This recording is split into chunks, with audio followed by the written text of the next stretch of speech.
Salam kasih dan damai sejahtera bagimu yang diberkati Tuhan. Hari ini kita akan mendengar firman Tuhan yang diangkat dari Roma pasal yang pertama, ayat yang pertama hingga ayat yang ke-7. Demikian dikatakan, dari Paulus, hamba Kristus Yesus, yang dipanggil menjadi rasul dan dikuduskan untuk memberitakan Injil Allah. Injil itu telah dijanjikannya sebelumnya dengan perantaraan nabi-nabinya dalam kitab-kitab suci, tentang anaknya yang menurut daging diperanakkan dari keturunan Daud, dan menurut roh kekudusan dinyatakan oleh kebangkitannya dari antara orang mati, bahwa ia adalah anak Allah yang berkuasa, Yesus Kristus Tuhan kita.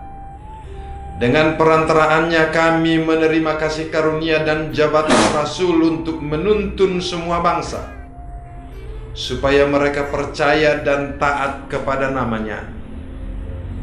Kamu juga termasuk di antara mereka, kamu yang telah dipanggil menjadi milik Kristus. Kepada kamu sekalian yang tinggal di Roma, yang dikasihi Allah, yang dipanggil dan dijadikan orang-orang kudus, kasih karunia menyertai kamu, dan damai sejahtera dari Allah Bapa kita dan dari Tuhan Yesus Kristus. Demikian pembacaan firman Tuhan, saudara-saudara. Sudah semakin dekat kita kepada hari kedatangan Tuhan. Setiap hari bertambah, maka waktu kita semakin dekat untuk menyambut kedatangan Tuhan, menyempurnakan keselamatan kita. Saudaraku, pada hari ini kita diingatkan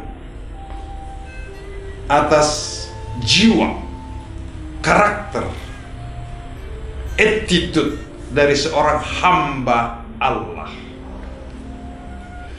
hamba Yesus Kristus yang dipanggil menjadi pelayan,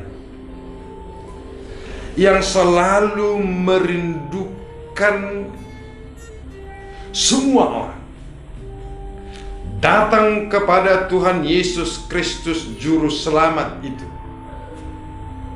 yang telah hadir di tengah-tengah kita.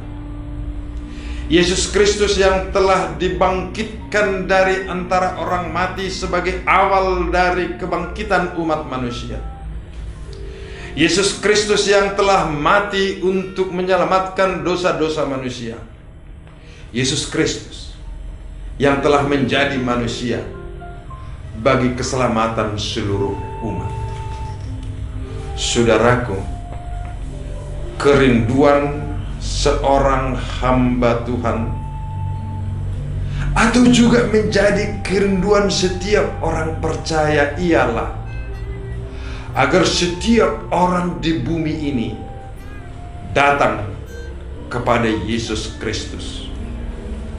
Itulah sebabnya pada teks kita ini, sekalipun Paulus tidak pernah ke Roma menginjili mereka, tetapi dia tetap memberikan berita, kabar baik kepada umat di Roma, sebab dia ingin menggunakan tempat itu sebagai terminal baru, di mana dia merindukan keberangkatannya menjadi misionaris ke Spanyol, ke negeri yang lebih jauh, untuk memberitakan Injil keselamatan Yesus Kristus.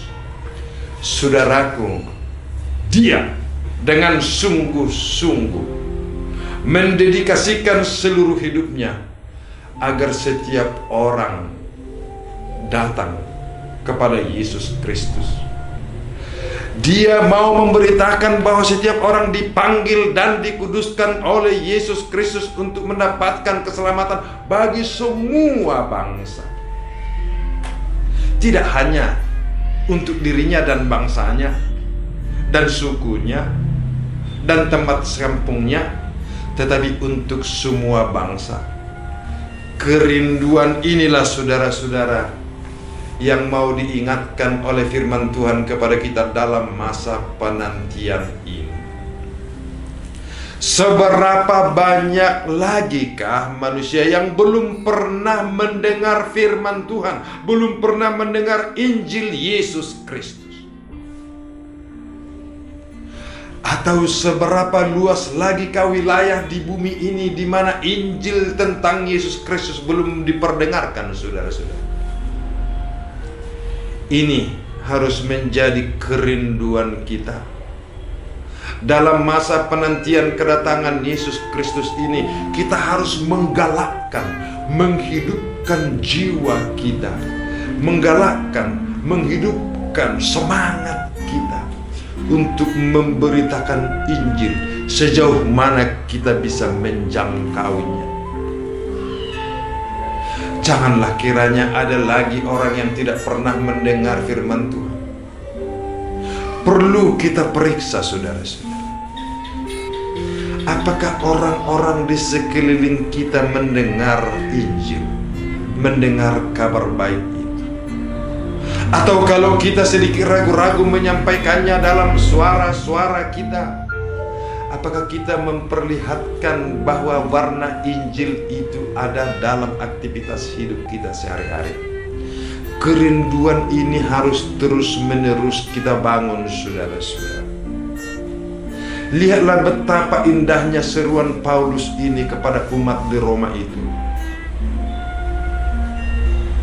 Dengan perantaraannya kami menerima kasih karunia dan jabatan Rasul untuk menuntun semua bangsa, supaya mereka percaya dan taat kepada namanya. Kamu juga termasuk di antara mereka, kamu yang telah dipanggil menjadi milik Kristus. Saudaraku, setiap orang di sekeliling kita adalah juga orang-orang yang dipanggil oleh Tuhan, orang-orang yang dikuduskan oleh Tuhan, supaya mereka juga percaya dan taat, agar mereka juga menjadi milik Kristus. Inilah pertarungan kehidupan kita pada zaman ini, saudara-saudara, untuk membawa orang menjadi milik Kristus, orang-orang di sekeliling kita. Kita mulai sedikit mengurangi keinginan-keinginan kehidupan kita untuk diri kita sendiri, tetapi kita mulai membuka lebih luas lagi agar semakin banyak orang menjadi milik Kristus, saudara-saudara. Dan lihatlah indahnya kehidupan dari orang-orang yang menantikan kehadiran Kristus ini, orang-orang yang percaya dan taat kepada Kristus ini. Kasih karunia menyertai kamu,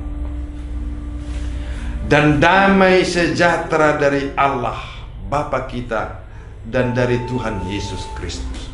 Jadi ada dua hal yang sangat kita perlukan dalam kehidupan kita, saudara-saudara.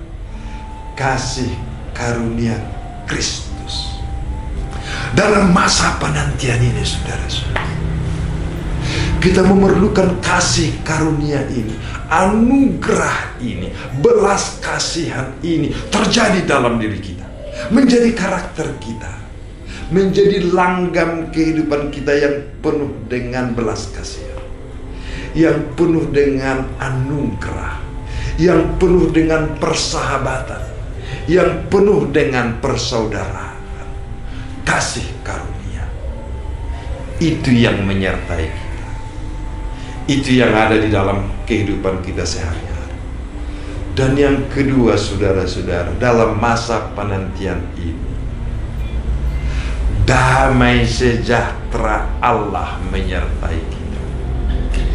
Damai sejahtera Allah yang sering dikatakan shalom dalam bahasa lain, atau eirene dalam bahasa lain, peace, damai sejahtera, atau dalam bahasa Batak horas. Suasana kehidupan yang tenang, saling menerima yang satu dengan yang lain, saling menolong, saling membantu, saling memberikan kehidupan antara yang satu dengan yang lain. Shalom atau damai sejahtera itu menyertai kehidupan kita, berdiam di dalam diri kita. Kedua hal inilah yang sangat kita butuhkan dalam masa penantian ini, saudara-saudara. Kasih karunia Allah menyertaimu, damai sejahtera Allah menyertaimu. Oh, yang lain boleh terjadi dalam kehidupan kita, dalam suasana yang menyenangkan hati kita, tetapi kasih karunia ini melebihi segala-galanya, saudara-saudara. Anugerah Allah itu melebihi segala-galanya, saudara-saudara. Dapatkah saudara bayangkan, kita manusia yang sesungguhnya tidak layak memasuki dan menantikan kedatangannya, dianugerahi, diberikan kesempatan, diberikan ruang kepada kita untuk boleh menantikannya, agar boleh kita juga masuk ke dalam kuasa. Kita yang sudah bermusuhan dengan Dia karena dosa, tapi diberikan damai sejahtera. Itu keduanya sama sekali bukan datang dari diri kita. Disitulah luar biasanya sukacita dan keindahan mengikut Tuhan Yesus, saudara-saudaraku. Sebab kita dianugerahi, kita diberikan damai sejahtera, kita menerima, saudara-saudara, menerima sesuatu di mana kita tidak layak menerima. Ya, kalau kita bekerja dan dapat upah, kita bergembira, tetapi itu adalah sesuatu yang layak, saudara-saudara. Kalau kita bertani dengan kerja keras dan hasilnya dipanen membuat kita sukacita, ya, tapi itu adalah sesuatu yang layak, saudara-saudara. Kalau kita menjadi juara dalam sebuah pertandingan dan kita dinyatakan sebagai juara, ya, kita bersukacita, saudara-saudara. Tetapi itu sesuatu yang layak kita peroleh, saudara-saudara. Tetapi ini, kita mendapatkan anugerah, kita mendapatkan damai sejahtera, bukan karena kita layak, saudara-saudara, tetapi karena Allah itu adalah kasih, peduli dengan kita. Inilah yang sedang kita nantikan, saudara-saudara. Oleh karena itu, saudara dan saya, mari secara bersama-sama mengajak setiap orang agar masuk ke dalam kehidupan yang dibawa Yesus Kristus, supaya mereka juga menjadi taat dan percaya kepada Yesus Kristus. Mereka juga menjadi milik Kristus, sama seperti kita yang telah menjadi milik Kristus, sehingga kita secara bersama-sama mendapatkan anugerah, kasih karunia, dan damai sejahtera Allah di dalam hidup kita. Turunlah kiranya kasih karunia Allah ke dalam hidupmu, damai sejahtera Allah ke dalam hidupmu, sehingga engkau diteguhkan dalam masa penantian penyempurnaan keselamatan yang dibawa oleh Yesus Kristus kepadamu, kepadaku, dan kepada kita semua. Amin.